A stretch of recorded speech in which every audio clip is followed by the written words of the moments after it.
Hoje eu lerei aqui no Evangelho de Lucas as imediações dos textos que falamos nos últimos 2 dias, só que hoje no capítulo 12, no verso 35, de onde eu começarei a ler, que diz assim: cingidos estejam os vossos corpos e acesas as vossas candeias, ou seja, estejam prontos, não estejam nus para não terem que procurar nem roupa, já estejam prontos, vestidos e com lâmpada na mão para não terem que pensar como é que vocês vão fugir na escuridão. Lembrando que o ambiente é do primeiro século, então depois que o sol se punha, tudo era escuridão. Ou você tinha a sua lamparina, sua lâmpada, sua candeia, ou você estava no escuro, total. A menos que houvesse um super luar, do contrário, você iria andar para tropeçar. Então o que Jesus está dizendo é sobre estar de prontidão para os tempos, para as horas, para as ocasiões, para a vida. É como quem diz: durma vestido com a lâmpada na mão. Então ele diz: sede vós, ou sejam vocês, semelhantes a homens que esperam pelo seu Senhor. Outra vez é um ambiente antigo, onde os cuidadores, os servos, ficavam esperando a volta em algum dia, em alguma hora do seu Senhor. O proprietário não ia e voltava todo dia, ele dava às vezes missões de cuidado daquilo que lhe pertencia e podia ficar anos distante. Portanto, esse é o ambiente de demora, de espera. É uma palavra para os servos de um Senhor que demora a voltar. Sede vós semelhantes a homens que esperam pelo seu Senhor, ao voltar ele das festas de casamento, para que quando vier e bater a porta, logo lhe abram. Não haja demora, prontidão é o sentido do que Jesus está dizendo. O Senhor de vocês, é uma parábola, vai demorar, é o que ele está dizendo. Vai demorar. E vocês têm que estar de prontidão. Vai parecer demorado demais. Portanto, ele diz: bem-aventurados, felizes, aqueles servos a quem o Senhor, quando vier, os encontrar em pé, vigilantes, vestidos com luz na mão. Em verdade, vos afirmo que ele, o Senhor, há de cingir-se, vestir-se e dar-lhes aos servos lugar à mesa. Vão chamar, ele vai chamar os servos dizendo: vocês que estiveram de prontidão, aproximem-se de mim. E aqui se diz: e aproximando-se, ele, o Senhor, os servirá. Aos servos que dormiram vestidos com lâmpada na mão, prontos para a volta dele em qualquer tempo, em qualquer dia, em qualquer hora. A esses, Jesus diz: o Senhor, quando voltar, botará a mesa e os servirá. Os servirá. Quer ele venha na segunda vigília, quer na terceira, ou seja, não importa a hora da madrugada, bem-aventurados serão eles, se assim o Senhor os achar vestidos e com lâmpada na mão, prontos para qualquer hora, para qualquer tempo, para qualquer ocasião. Sabei, porém, isto, tem um porém aqui, que se o pai de família soubesse a hora a que havia de vir o ladrão, ele vigiaria e não deixaria arrombar sua casa, é óbvio. Mas o que ele está dizendo é: ninguém sabe quando será esse dia, essa hora, ninguém. Portanto, quando chegam a você dizendo o dia, a hora, e estabelecendo perspectivas proféticas, e fazendo leitura de sinais e dizendo não passará desse tempo ou daquele tempo, é sempre mentira. Sempre. A menos que você goste de ser enganado. Mas Jesus disse, não, ninguém sabe a hora. Ficai também vós apercebidos, vigilantes, porque a hora em que não cuidais, a hora em que ninguém estará esperando, assim como ninguém está esperando o ladrão, e ele chega, nesse dia, nessa hora da não espera, o Filho do Homem virá.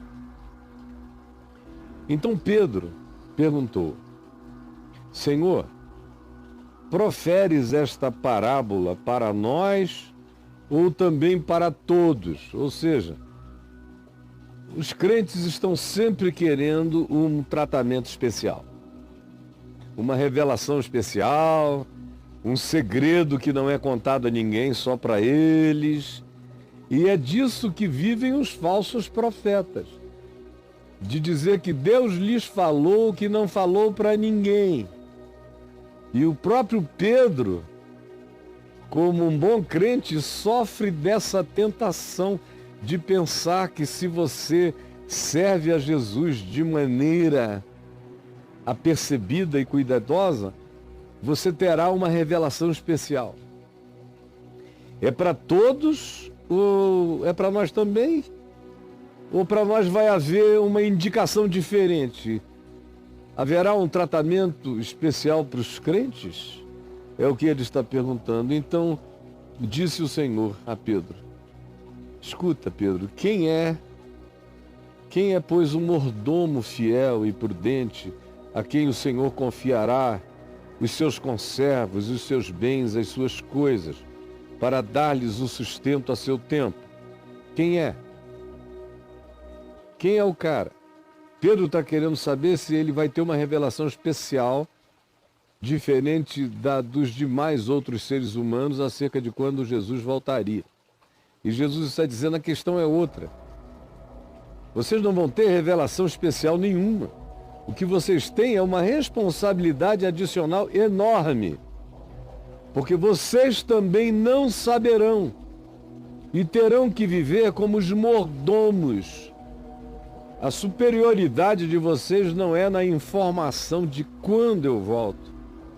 É no compromisso irresponsável de cuidar de todos, de cuidar dos outros, de manter todo mundo vigilante, pronto, com o espírito em estado de percepção atenta.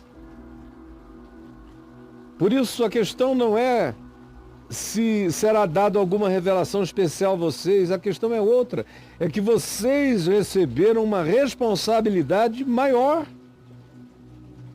Por isso, bem-aventurado aquele servo a quem o seu Senhor, quando voltar, o achar fazendo as coisas certas, cuidando dos irmãos, dizendo a palavra da verdade, mantendo todos acordados, atentos, vigilantes.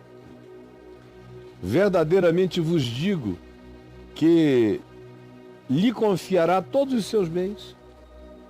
A esse que dorme vestido e anda com lâmpada na mão e que não vacila, que não brinca com a invasão do ladrão, que sabe que não há nenhuma revelação especial sobre o dia da volta do Filho do Homem e que cuida de tudo, como se cada momento, cada dia, em cada vigília, em cada hora, o Senhor fosse voltar.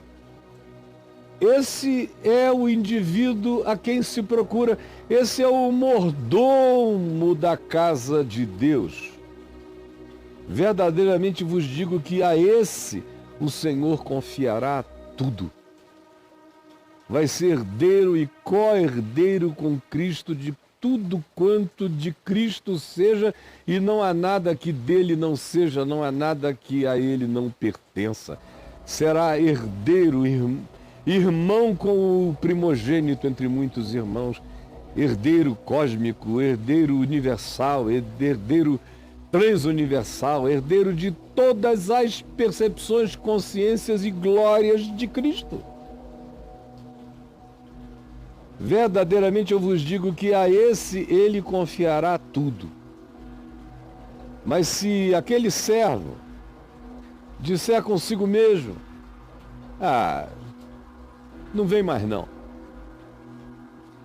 Não vem mais não, a gente já está esperando há muito tempo. Muito tempo, no nosso caso, é uma promessa de 2000 anos.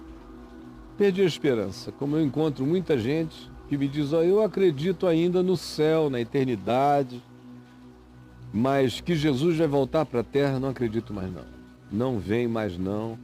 Eu me desesperancei disso. Você sabe do que eu estou falando. E eventualmente você é um desses a quem eu esteja falando. Eu encontro há muitos anos pastores que cuidam de pessoas que supostamente são aqueles que vivem para cuidar, para ajudar, para manter a lâmpada de todos acesa e convidar todos a dormirem vestidos, mas que pedem esperança, e muitos têm me dito no curso dos anos, e nesses últimos tempos tem muita gente que caiu nesse vazio. São aqueles servos que dizem consigo mesmo, é uma conversa íntima. Às vezes essa pessoa não tem nem coragem de confessar isso a outros, mas no coração ela perdeu a esperança. Você que não tem coragem de falar com os outros sobre o seu cansaço e a sua desesperança, mas conversa consigo mesmo sobre isso, preste atenção.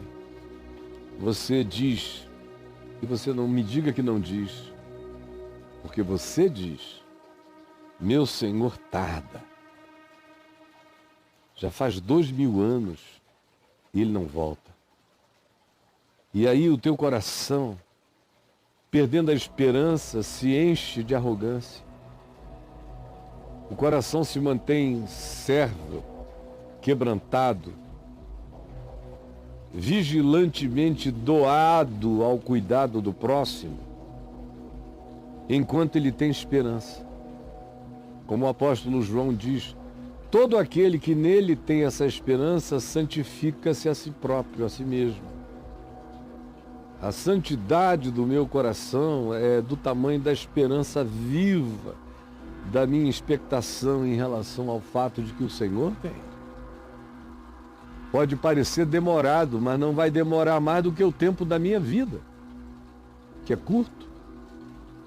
Para mim, por exemplo, com a idade que eu estou, o Senhor está voltando já já. O que são 15 anos, 20 anos? Nada. Se dessem a você esse prazo de vida, você tivesse 15 e alguém dissesse, olha, você tem uma doença autoimune, incurável, e no máximo você vai viver mais 15 ou 20 anos. O que você faria?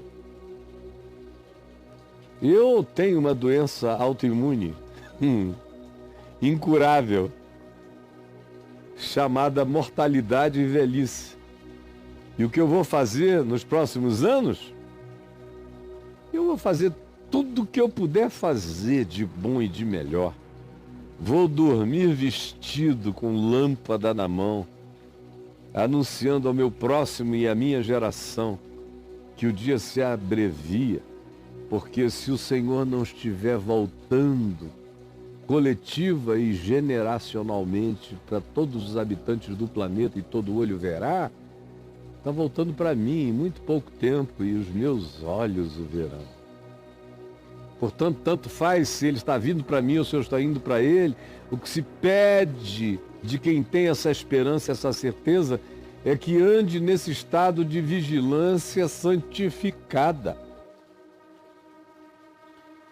Meu Senhor tarda em vir, perdendo a esperança, perdendo a alegria na espera, perdendo a certeza da glória, do galardão da alegria, passar a espancar os outros, a maltratar, a trair, a enganar, a adulterar, a mentir,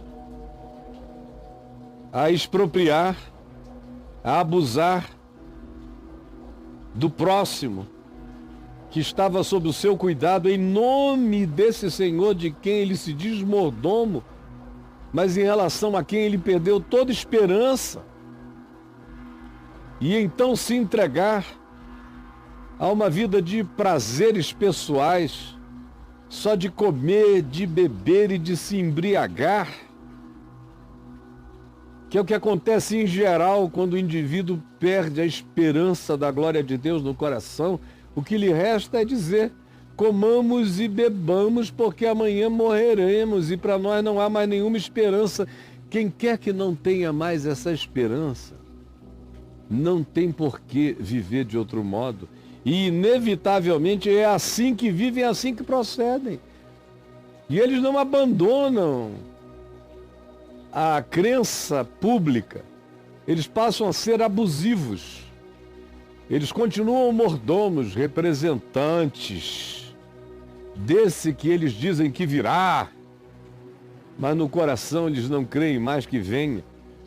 E o testemunho da vida deles é de quem não crê mais em absolutamente nada. Por isso é que eles abusam. Abusam dos irmãos, abusam da igreja, abusam dos servos e se locupletam de tudo que possam tirar desse povo e passam a viver exclusivamente do comer, do beber, do embriagar-se, do anestesiar-se. São ateus, são os verdadeiros ateus vestidos de mordomos na casa de Deus. Então virá o Senhor, em dia em que esse servo não espera, e em hora em que ele não sabe, vai pegá-los, zapt, seja ele vindo, ou seja esse servo sendo levado, zupt, já, agora, tanto faz, é a mesma coisa, o resultado final é idêntico. E então, castigá-lo-á, lançando a sorte dele com os infiéis. Para o indivíduo ser um infiel, ele tem que ter alguma informação. Ninguém é infiel do que não sabe. Ninguém é infiel do que não pactuou. Ninguém é infiel daquilo que não contratou. Ninguém é infiel de um casamento que nunca existiu. Portanto, ele está falando aqui, respondendo a Pedro, quando Pedro perguntou: é para nós ou é para todos? Tem algum privilégio especial para nós? Ele está dizendo: não, para vocês só tem responsabilidade maior. Porque vocês são aqueles que disseram: eu serei fiel. Vocês é que cantam a minha fidelidade e que a mim serão fiéis. Portanto, o juízo começa pela casa de Deus sempre. O Senhor virá em dia em que não se espera. Ele vem ou te leva. E em hora em que tu não sabes, ele vem ou te leva. E castigar-te-á, lançando a tua sorte com o resto da cambada, que viveu de explorar o povo em nome de Deus, como pseudo-mordomos representantes dos interesses de Deus, quando não passavam de perversos exploradores da simplicidade da alma ingênua do povo. Aquele servo, porém, algum servo, porém, que conheceu a vontade do seu Senhor, sabia de tudo. E não se aprontou, não dormiu vestido com lâmpada na mão, nem fez segundo a vontade do Evangelho, segundo o ensino, mas corrompeu a palavra, não fez a vontade do seu Senhor, não praticou o que ele disse que tinha que ser praticado, com ele presente ou com ele ausente, tanto faz. Esse será punido com muitos açoites, muitos. Não há uma eternidade aqui. Não se diz esse será punido eternamente. só se diz quem soube. E esqueceu do que sabia e viveu como se nada soubesse, e ainda induziu outros ao erro, será castigado junto com os infiéis. Porque aquele servo que conheceu a vontade, que conheceu o sentido, que conheceu a palavra, a vontade de Deus no Evangelho, mas não fez segundo a sua vontade, será punido com muitos açoites. O que isso vai significar, sinceramente, eu não quero nem saber. Eu só não quero estar aí. Porque eu faço parte desse grupo. Olhem bem para mim, Caio Fábio de Araújo Filho, faço parte desse grupo dos mordomos. Eu estou aqui há quase 50 anos. Não como representante oficial, mas como um mordomo pelo serviço. Pelo serviço eu me tornei um mordomo. Pela consciência da responsabilidade eu me tornei um mordomo. E por conhecer e ensinar a vontade do meu Senhor que virá, ou para quem eu irei, eu me tornei um mordomo. E sobre mim pesam muitas responsabilidades. Eu não posso dizer que eu não sei. Eu não sou ignorante de nada acerca da vontade dele a ser praticada. Eu faço parte desse grupo dos que podem receber muitos açoites.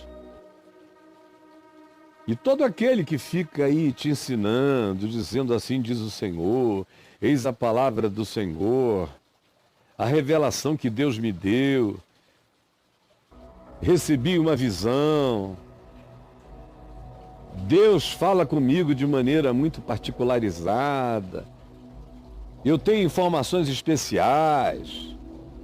Ou seja, esses milhões que dizem para os inocentes que eles são os representantes de Deus na terra, à semelhança do meu caso, quem quer que tome para si esse lugar de mordomo, toma para si um lugar de extrema responsabilidade. Tem que dormir vestido e viver com lâmpada acesa na mão. Do contrário,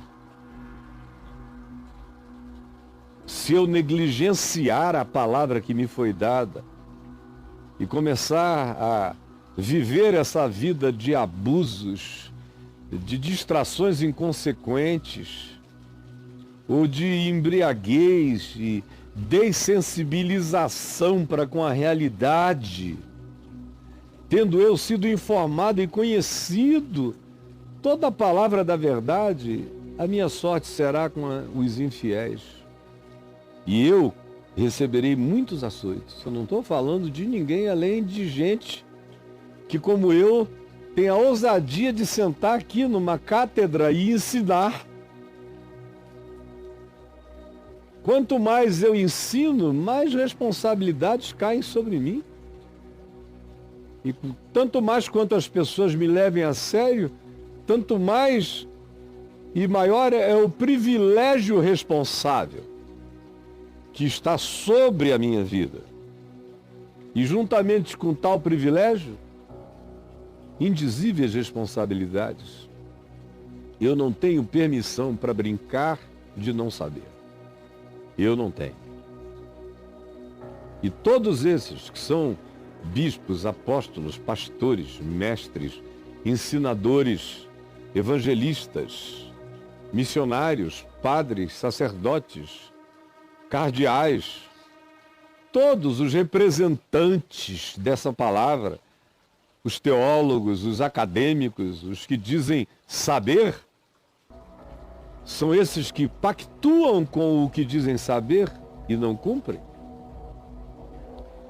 E passam a usar o que supostamente sabem para explorar a alma inocente da população ignorante. Esses, quando o Senhor voltar e os encontrar assim, nesse estado, sofrerão muitos açoites. Não me pergunte sobre o significado desses muitos açoites, eu não quero nem saber. Para mim, basta saber que são muitos açoites. Eu não quero receber os açoites da graça e da verdade, porque ainda há uma misericórdia embutida quando se fala de muitos açoites e não se diz: esses sofrerão penalidade de eterna destruição, banidos da face do Senhor e da glória do seu poder, como se diz a um determinado grupo de pessoas de recalcitrância e de dureza ainda maiores, como Paulo diz aos Tessalonicenses, como Pedro diz na sua segunda epístola, e como Judas, o irmão de Jesus, advertiu. A esses pastores de si mesmos, que vivem se banqueteando nas festas de fraternidade, entregues à sensualidade, transformando a graça de Deus em sensualidade. Tem alguns que se tornaram estrelas errantes, banidos da face do Senhor e da glória do seu poder. Esses aqui, que souberam a vontade, não ensinaram, não praticaram e se entregaram ao que não deveriam se entregar, receberão muitos açoites, mas ainda há uma esperança latente na disciplina desses mordomos inconsequentes. E então Jesus conclui: aquele, porém, que não soube a vontade do seu Senhor, não soube. Era ignorante, absolutamente ignorante. Não soube. E fez coisas dignas de reprovação, porque não sabia, nunca soube. Por isso, não sabendo, fez o que não devia, o que não é o teu caso, não é, meu irmão? Que sabe qual é a vontade do Senhor, brinca sobre ela, pisoteia o Evangelho como você deseja, você receberá muitos açoites. Aquele, porém, que não soube de nada, que não conheceu a palavra nem o Evangelho, só tinha uma Bíblia na mão, mas não conheceu o sentido, e fez coisas dignas de reprovação, esse levará poucos açoites, pequena disciplina, apenas para internalizar a consciência. Mas há aquele a quem muito foi dado, e eu sei, por exemplo, para não falar de ninguém além de mim, que a mim muito tem sido dado, muito. Como a poucas pessoas tanto tem sido dado, aquele a quem muito foi dado, desse muito lhe será exigido. Eu não estou aqui brincando disso, imagina só. Só se eu fosse o ateu dos ateus, o pai da descrença. Do contrário, eu sei o que eu estou dizendo e sei que muito me tem sido dado, por isso eu sei que de mim muito será exigido. E aquele a quem muito se confia, muito mais lhe pedirão. Aquele a quem muito se confia tanta graça, tanta revelação, tanto privilégio, tanta consciência, desse muito mais se pedirá. Melhor é a condição do ignorante, do que não sabe nada. Não é daquele que não quer saber, é daquele que não sabe, não é porque rejeitou, como alguns me dizem, e eu já ouvi isso tantas vezes. O cara lê esse texto aqui e diz: eu não estou querendo informação mais nenhuma, que é para eu não saber de nada. Não é o caso. É o caso apenas daquele que, estando totalmente aberto, não teve o conhecimento, não ficou sabendo, por ignorância sincera. Há uma graça enorme para com a ignorância sincera, mas há uma severidade imensa para com aqueles que souberam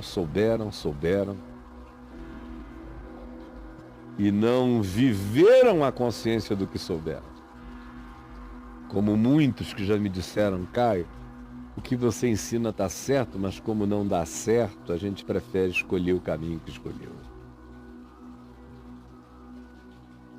Essa é uma palavra para mim, que aprendi muito, que sei muito, que recebi muito, que sou um privilegiado do planeta.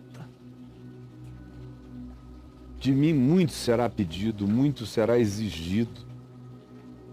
E o que me é exigido é que eu me mantenha vestido e com a lâmpada acesa, iluminando a casa, acordando os meus irmãos todos os dias, dizendo: nós não sabemos a hora que o Senhor virá, estejamos, portanto, de prontidão, porque ninguém sabe,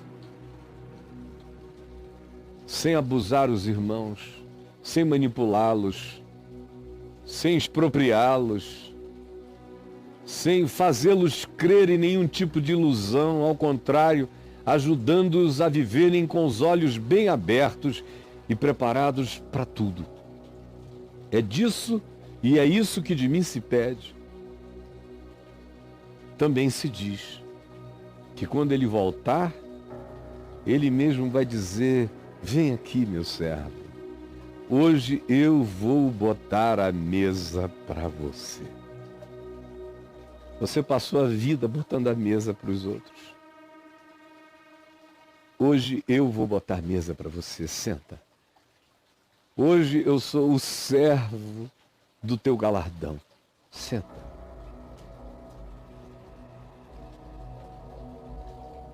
Mas se tendo todo esse privilégio eu brincar com essa consciência, a minha sorte será a dos infiéis, e sobre mim virão muitos açoites, diferentemente daquele que não soube, porque eu soube.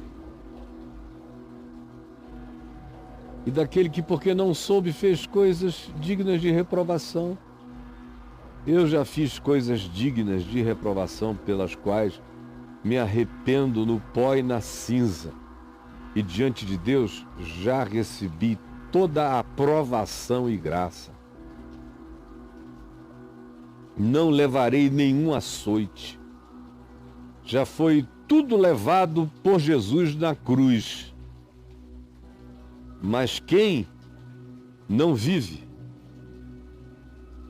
para manter comunhão com os sofrimentos de Cristo nesse tempo da espera da sua volta ou da nossa volta para Ele, esse levará açoites, alguns muitos, dependendo do quanto sabiam e não quiseram praticar, outros poucos, dependendo daquilo que não sabiam. Por isso, fizeram o que não deveriam. No entanto, àquele a quem muito foi dado, será muito exigido. Também, aquele a quem muito se confia, também se saiba, desse muito mais se pedirá. Quem é você nessa história? Quem é você nessa parábola? Tem um monte de gente ali dizendo: não, eu sou só o coitadinho. Coitadinho nada, cara. Você só é enganado porque gosta, porque quer, porque não quer saber, porque não quer aprender, porque não quer se comprometer. Porque eu estou aqui para testemunhar que a palavra do Evangelho da Verdade tem sido compartilhada com esta geração dia após dia. Está aí espalhada no vento, só não fica sabendo que vontade é essa, o coração que se fechou e se bloqueou, achando que é possível praticar a trucagem, viver da treta que diz: não, eu não vou nem ouvir o que o Caio tem a dizer, que é para eu não ser responsabilidade com aquilo, para eu não ser responsabilizado com aquilo que eu não quero praticar. Quem tem essa lógica defensiva já é comprometido com a própria evasão da infidelidade, que não permitirá que você seja categorizado como aquele que estava num estado de sincera ignorância. Esse é o Evangelho de Jesus. Claro, nu, tosco, no osso, na verdade, sem polimento, completamente extravagante naquilo que declara. Senhor Jesus, que a tua palavra, que é tua, que é verdade, me penetre, me fira, me traspasse, me transfixe, e me mantenha vestido de dia e de noite com lâmpada na mão, sabendo que aquele a quem muito se dá, desse muito se pede. E permite que aqueles milhares e milhares de mordomos que se servem ao invés de servir, se servem do teu povo. Número cada vez mais crescente de abusadores da verdade e da sinceridade e da ignorância humana, tenham ainda a chance de se acordar antes que se grite que já não há mais tempo. Ou porque tu chegaste, ou porque nós fomos jogados na presença da luz da verdade. É o que eu te peço por mim e por cada um. Em nome de Jesus. Amém e amém.